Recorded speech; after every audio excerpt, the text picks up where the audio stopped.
मेरा नाम निखिल है और मैं बंगलौर में कुछ सालों से रह रहा हूँ। मेरी उम्र 27 साल है, हाइट 6 फीट और मैं एक साधारण सा इंसान हूँ जो अपनी जिंदगी में थोड़ा मसाला ढूंढता रहता है। आज मैं तुम्हें अपनी जिंदगी की एक सच्ची और दिलचस्प कहानी सुनाने जा रहा हूँ। ये मेरी पहली कहानी है, तो अगर कुछ कमी रह जाए तो माफ कर देना। अब सीधे कहानी पर आता हूँ।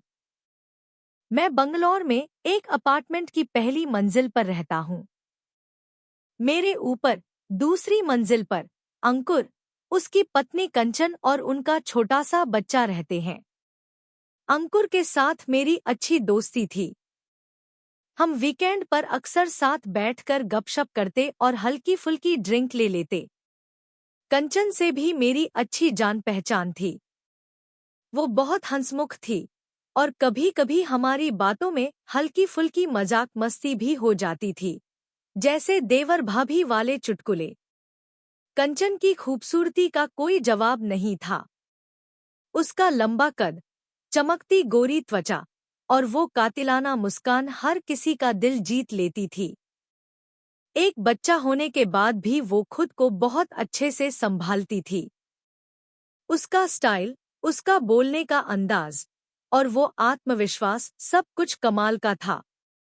मैं हमेशा उसका सम्मान करता था, लेकिन कभी-कभी उसकी खूबसूरती को देखकर मन में एक अलग सी हलचल होती थी। फिर भी मैं जानता था कि वो मेरे दोस्त की पत्नी है, तो मैं अपने दिल को समझा लेता था। एक दिन मुझे अंकुर से कुछ काम था, तो मैं उसके फ्लैट पर गया। दरवाजा खुला था। मैंने बेल बजाई, तो कंचन की आवाज आई, दरवाजा खुला है, अंदर आ जाओ। मैं अंदर गया तो देखा कि कंचन अपने बच्चे को गोद में लिए हल्के से झुला रही थी।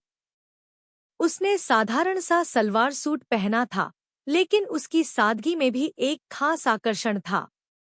उसने मुझे देखकर मुस्कुराया और बताया कि अंकुर कुछ जरूरी काम से अपने गांव गया है। मैंने कहा, ठीक है, और वापस अपने फ्लैट पर आ गया। लेकिन कंचन की वो मुस्कान मेरे दिमाग में घूमती रही। उस शाम अचानक कंचन मेरे फ्लैट पर आई। उसने कहा, निखिल, बच्चा सो गया है और मुझे थोड़ा बोरियत हो रही है। कुछ गपशप करें? मैंने हंसकर कहा, अरे भाभी, आप कहाँ बोर हो सकती हो?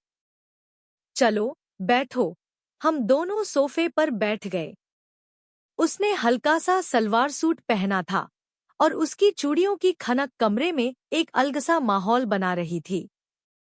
मैंने फ्रिज से 2 कोल्ड ड्रिंक निकाली और हम बातें करने लगे।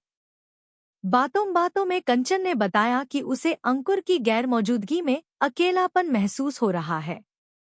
उसकी आंखों में एक उदासी थी, जो मुझे छू गई। मैंने हल्के फुल्के अंदाज में कहा, भाभी, आप तो इतनी खूबसूरत हो, आपको बोर होने का हक नहीं है। वो हंस पड़ी और बोली, अच्छा, तू भी तो बुरा नहीं है, निखिल। उसकी इस बात ने माहौल को थोड़ा हल्का और मजेदार बना दिया। रात गहरी होने लगी थी।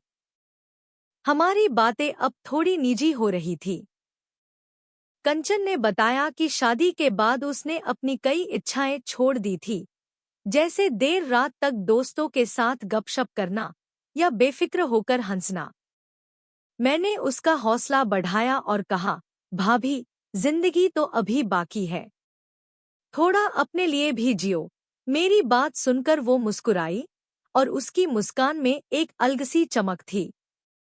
तभी बिजली चली गई। अंधेरे में सिर्फ मोबाइल की रोशनी थी। कंचन थोड़ा घबरा गई। मैंने उसे दिलासा दिया, अरे, टेंशन मत लो, मैं हूं ना। मैंने मोबाइल की टॉर्च जलाई और पास ही रखी मोमबत्ती जलाने लगा। जैसे ही मैंने मोमबत्ती जलाई, कंचन मेरे करीब आ गई। उसकी सांसों की गर्माहट मैं महसूस कर सकता था। उसने धीरे से कहा, निखिल, तू बहुत अच्छा है। उसकी आवाज में एक अजीब सी कशिश थी। मोमबत्ती की रोशनी में उसका चेहरा और भी खूबसूरत लग रहा था। मैंने हिम्मत करके कहा, कंचन, तुम्हारी मुस्कान सचमुच जादुई है। वो शर्मा गई और बोली, बस कर, अब और तारीफ मत कर। लेकिन उसकी आंखों में एक न्योता सा था। हम दोनों एक दूसरे के करीब आ गए। उस पल में कुछ ऐसा था कि हम दोनों अपने दिल की बात को रोक नहीं पाए। हमने एक दूसरे को गले लगाया और उस गले लगने में एक गहरा सुकून था। उस रात हमने अपने दिल की हर बात एक दूसरे से साझा की। हमने एक दूसरे को वो प्यार और साथ दिया जो उस पल में हमें चाहिए था। हमने अपने शरीर और आत्मा को एक दूसरे के हवाले कर दिया, लेकिन वो पल इतना पवित्र और भावनात्मक था कि उसे शब्दों में बयां करना मुश्किल है। हमने एक दूसरे के साथ वो रात बिताई जो न सिर्फ हमारे दिलों को करीब लाई, बल्कि हमें एक दूसरे के और करीब ले आई। सुबह हुई तो कंचन अपने फ्लैट पर चली गई। हम दोनों ने तय किया कि हम इस रात को अपने दिल में संजो कर रखेंगे, लेकिन इसे आगे नहीं बढ़ाएंगे। अंकुर के आने तक हमने कई बार साथ में चाय पी, हंसे और पुरानी बातों को याद किया, लेकिन हमने उस रात की बात को फिर कभी नहीं छेड़ा। तो दोस्तों, ये थी मेरी और कंचन की कहानी, एक ऐसी कहानी जो प्यार, आकर्षण और भावनाओं से भरी थी। आपको ये कहानी कैसी लगी? कमेंट में जरूर बताएं और ऐसी ही दिलचस्प कहानियों के लिए बने रहें।